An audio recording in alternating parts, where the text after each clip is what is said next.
Hey everyone, it's Desi from Creativian. Today we're going to show you how to do demon eyes. So pretty straightforward, it's quite simple how I do them.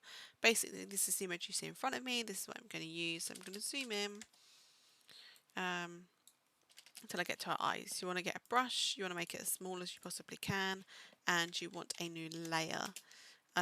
Shortcut there was Control Shift and N if you're not aware. And then you just want to colour in the whites of her eyes, the sclera, and make it black.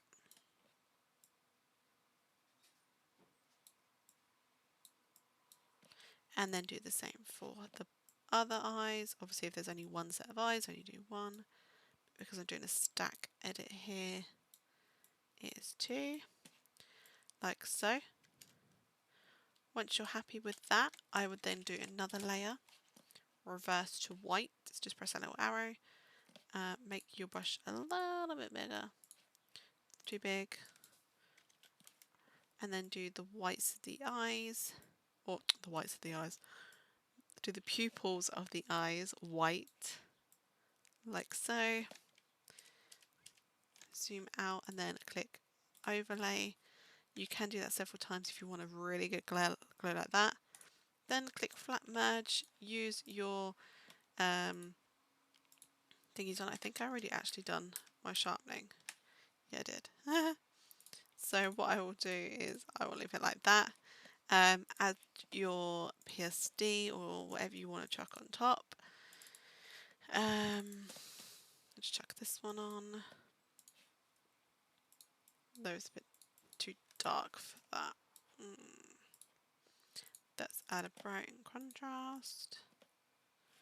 I'll fix it, but you get what I mean. You can now see that the eyes are glowing. They're a bit more demonic. Obviously, you can change that to red if you want to. I tend to keep them the colour they are because I just think that looks a bit cooler.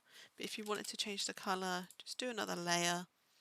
Get the colour that you want. If you want red eyes, just colour over the red or the pupils again. And then click colour. And there's their demon eyes in red. So yeah, you can do it two ways. Completely up to you which way you do it.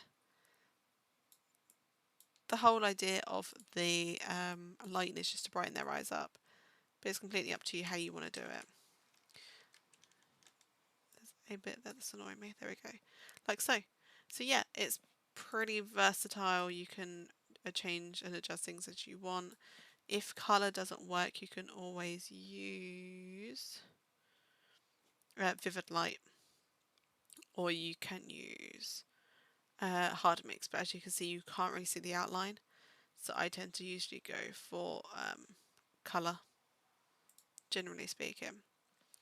You can always obviously put it under the other layer so it's a bit darker. It's completely up to you, but yeah, I hope that makes sense. I hope you're all happy with that. And if you've got any questions, then do just always let me know. The links are always in the description below. If you haven't already, click that subscribe button. We're almost at 100, so I can change my URL and then make it a bit easier for people to follow me and stuff like that. But thanks for watching.